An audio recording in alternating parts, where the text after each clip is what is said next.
Welcome students, आपका मेरे channel science classes by doctor Kumkum Saxena में बहुत बहुत स्वागत है। और मैं आपको बराबर वीडियोस डाल रही हूँ। और इस समय हम फिजिक्स के प्रकाश चैप्टर पे चल रहे हैं और पढ़ रहे हैं प्रकाश का अपवर्तन। इससे पिछले मैं जो मेरा क्लास था उसमें मैंने आपको बताया कि अपवर्तन क्या होता है और अपवर्तन जो है किस कारण होता है, और सघन माध्यम और विरल माध्यम की जानकारी मैंने आपको दी है। आज मैं बताऊंगी अपवर्तन के क्या नियम होते हैं। लॉज ऑफ डायरेक्शन, इसके भी परावर्तन की तरह दो लॉ होते हैं कि आपतित आपने देखा था कि ये जो है अगर ये बना है अभिलंब और ये अभिलंब हो गया ए बी, है ना, और ये आ गई तुम्हारी आपतित किरण और ये अपवर्तित किरण हो गई, माना इधर झुक गई, ये हो गई आपतित किरण। आपतित किरण ओ है जैसे ये है, और ये आपतन कोण हो गया, और ये हो गई अपवर्तित किरण, है ना, सी और डी, सीओ और सी डी अब हो गई अपवर्तित किरण। चित्र से आपको समझ में आ रहा होगा, ये अपवर्तित किरण है, सीओ और ओ डी अपवर्तित किरण है, और ए बी क्या है, अभिलंब। इसको क्या बोलते हैं, अभिलंब। जब तक आप ये नहीं समझेंगे तो आपके उससे नियम समझ में नहीं आ सकते हैं। तो पहला नियम है आपतित किरण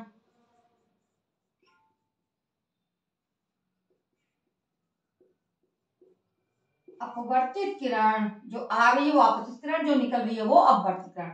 अपवर्तित किरण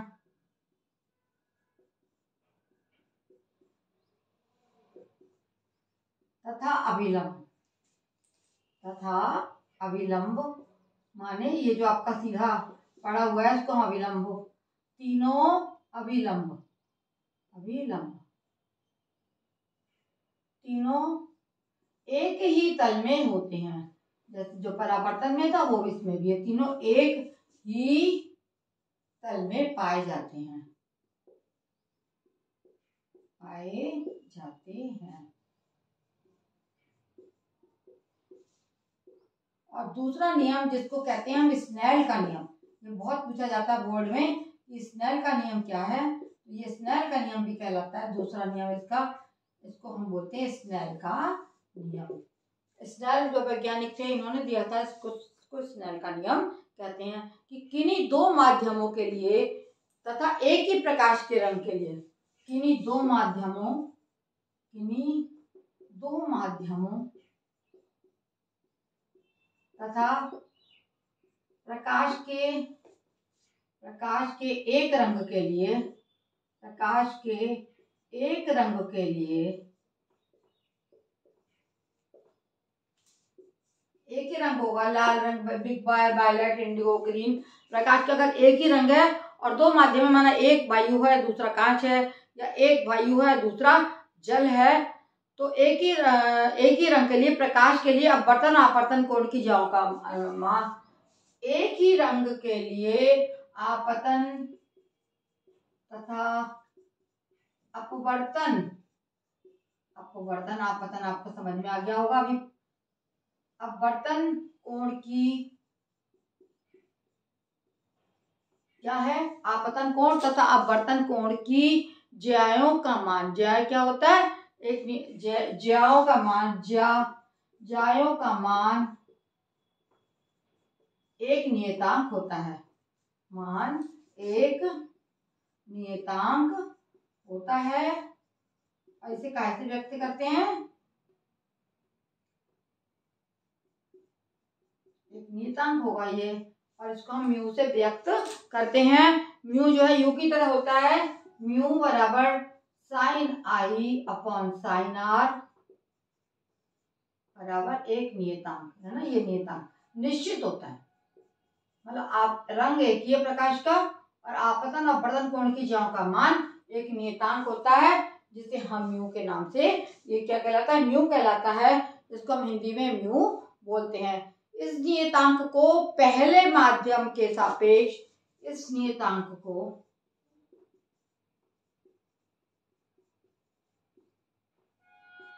पहले माध्यम के सापेक्ष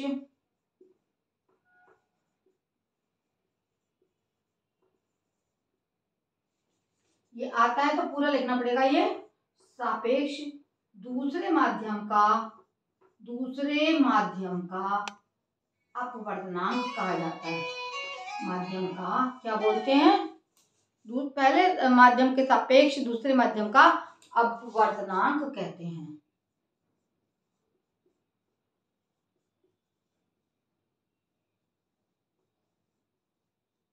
क्लियर हो गया आप लोगों के लिए? फिर समझ लीजिए कि पहला नियम है आपतित किरण, अपवर्तित किरण तथा विलंब तीनों एक ही तल में पाए जाते हैं। और दूसरा है स्नेल का नियम, किन्हीं दो माध्यमों तथा प्रकाश के एक रंग के लिए आपतन तथा अपवर्तन कोण की ज्याओं का मान एक नियतांक होता है, जैसे हम म्यू बोलते हैं sin i upon sin r। माना वायु में आई है कोण और नीचे हमारा ये मान आई हो गया और ये r है और ये कोण r हो गया, तो इसको हम इसका जो है एक प्रकाश के रंग के लिए ये एक नियतांक होगा और इस नियतांक को पहले माध्यम के सापेक्ष दूसरे माध्यम का अपवर्तनांक कहा जाता है। जैसे आगे समझ लीजिए आप, ये स्नेल का नियम हो गया और आगे इसको बोलते हैं हम सापेक्ष अपवर्तनांक। इसको क्या बोला जाएगा? सापेक्ष अपवर्तनांक। अगर आपने ये चीज देख ली है तो उसको नोट कर लीजिए। अब हम आगे आते हैं सापेक्ष अपवर्तनांक। सापेक्ष माने तुलना करना। सापेक्ष अपवर्तनांक से क्या मतलब है आपका? सापेक्ष अपवर्तनांक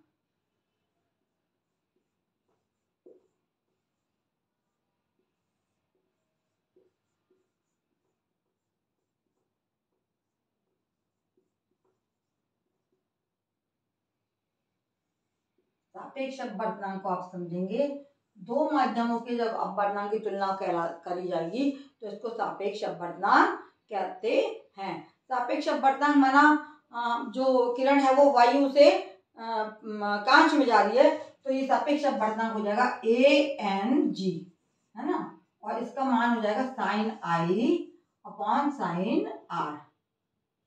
और ये क्या होगा कि ग्लास के प्रति वायु, पहले माध्यम के प्रति दूसरे माध्यम का, अभी आपने बताया था मैंने कि पहले माध्यम के प्रति ये क्या है? पहले माध्यम के सापेक्ष दूसरे माध्यम का अपवर्तनांक कहलाता है।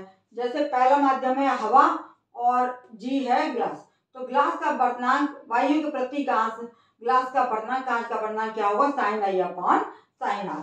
इसी तरीके से यदि हमारे माध्यम जो है वो वाटर है ANW, है ना, दूसरा माध्यम हमारा W से वाटर हो गया, तो ये भी क्या हो जाएगा? sin i अपॉन, दोनों का तुलना करके हम निकाल लेते हैं। तो ये हमारा क्या कहलाएगा कि पानी का वायु के प्रति अपवर्तनांक कहलाएगा। ये हमेशा पहले माध्यम के सापेक्ष दूसरे माध्यम का ये अपवर्तनांक होता है। दूसरे माध्यम हमारा वाटर है, तो पानी का अपवर्तनांक ये वायु के प्रति हो जाएगा sin i upon sin r। इसके अलावा यदि पहला माध्यम W है वाटर और दूसरा माध्यम ग्लास है, तो ये भी हो जाएगा sin i upon sin r। जैसा भी ये आएगा उसका मान रख दिया जाएगा। और ये क्या रहेगा? ग्लास, G से ग्लास, कांच के प्रति, और ये रहेगा हमारा वाटर, पानी का अपवर्तनांक, कांच के प्रति पानी का अपवर्तनांक, यानी पहले माध्यम के सापेक्ष ग्लास का अपवर्तनांक जो है पानी के प्रति कितना होगा? sin i upon sin r। इनके जो कोण होंगे इनकी तुलना करके हम ज्ञात कर लेते हैं। इस प्रकार से यदि वाटर हमारा पानी से ग्लास में जा रहा है, यहाँ हवा से पानी में जा रहा है, यहाँ हवा से ग्लास में जा रहा है, तो sin i और r देखकर तुलना करके हम इनका सापेक्ष अपवर्तनांक दूसरे माध्यम का पहले माध्यम के प्रति जो नियतांक होता है सापेक्ष अपवर्तनांक कहलाता है। पहले माध्यम के सापेक्ष दूसरे माध्यम का अपवर्तनांक G का अपवर्तनांक ये होगा WNG, वाटर के प्रति ANW और ग्लास के प्रति ANG। इस प्रकार से हम इसको ज्ञात कर लेते हैं। अब आता है कि अपवर्तनांक किन चीजों पर निर्भर करता है? अपवर्तनांक किन चीजों पर निर्भर? 3-4 चीजों पर अपवर्तनांक निर्भर करता है। अपवर्तनांक निर्भर करता है, पहली चीज हो जाएगी कि पदार्थ क्या है ना। सबसे पहला पॉइंट आ जाएगा इसमें पदार्थ की प्रकृति, पदार्थ किस तरीके का है, पदार्थ की अवस्था। दूसरा क्या कहलाएगा?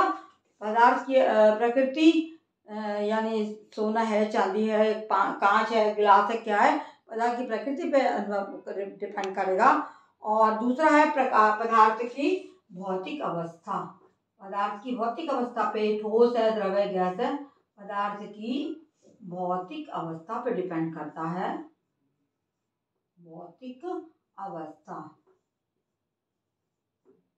और तीसरी चीज कहलाती है, 4 पॉइंट होते हैं इसमें, पदार्थ की प्रकृति, पदार्थ की भौतिक अवस्था, और फिर आता है पदार्थ का ताप। पदार्थ का ताप कितना है, और चौथी चीज आ गई पदार्थ का रंग।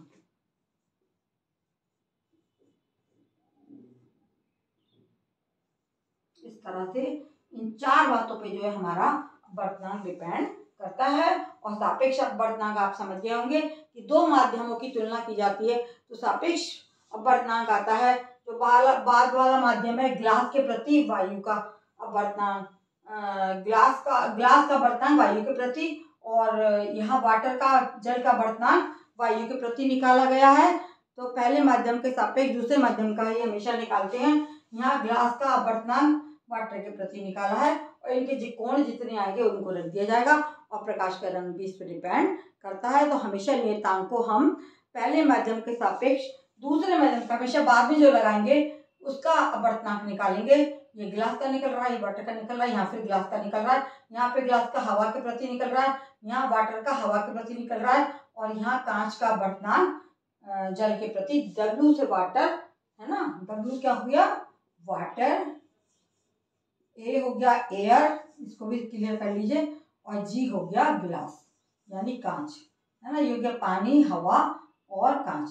ये है पानी, ये हवा और ये कांच। इस तरह से ये सापेक्ष अपवर्तनांक आपने पढ़ लिया।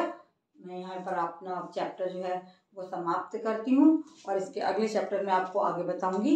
यदि मेरा आपको चैनल और ये अच्छा लगता है, देखते रहिए, सब्सक्राइब करना ना भूलिए, तथा इसको शेयर करिए जिससे अन्य लोगों को भी मेरा चैप्टर मिल सके। धन्यवाद।